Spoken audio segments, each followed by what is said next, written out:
এই দেখো না, আমার এই নাইট ড্রেসটা কেমন লাগছে? 800 টাকা দাম নিয়েছে। কি 800 টাকার জামা এটা? সৌমি, তুমি কখনো আমাকে দেখেছো? আমি 80 টাকা স্যান্ডা গেঞ্জি পরে ঘুমাই, আর তুমি 800 টাকা জামা পরে ঘুমাচ্ছ? তুমি 80 টাকা স্যান্ড পরে ঘুমাতে যাও মানে কি আমি 80 টাকা দামের স্যান্ড পরে ঘুমাতে যাবো? বাপরে বাপ, কি অযথা টাকা নষ্ট করছো তুমি। মানে পাহাড় যাওয়ার জন্য আলাদা জামা, সমুদ্র যাওয়ার জন্য আলাদা জামা, আবার ঘুমানোর জন্য আলাদা জামা, এবার ওর সকালে বাথরুম যাওয়ার জন্য আলাদা জামা চাই তোমার। এই তুই চুপ করো তো, সবকিছু আর জামা হয় না, এটা ড্রেস নাইট ড্রেস।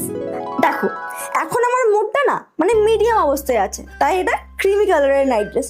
যখন আমি রেগে থাকবো তখন রেড কালারের নাইট ড্রেস, আর যখন আমি শান্ত থাকবো তখন হোয়াইট কালারের নাইট ড্রেস, আর যখন আমার তুমি মুড একটা কাজ করো, তুমি হোয়াইট কালারের কয়েকটা বেশি করে জামা কিনে নাও। যখন যে কালার দরকার হবে সেটা চুবাবে আর তুলবে, সেম কালার হয়ে যাবে। ভালো না? তুমি ঘুমাও, তোমার এই 80 টাকা স্যান্ড পরে তুমি ঘুমাও।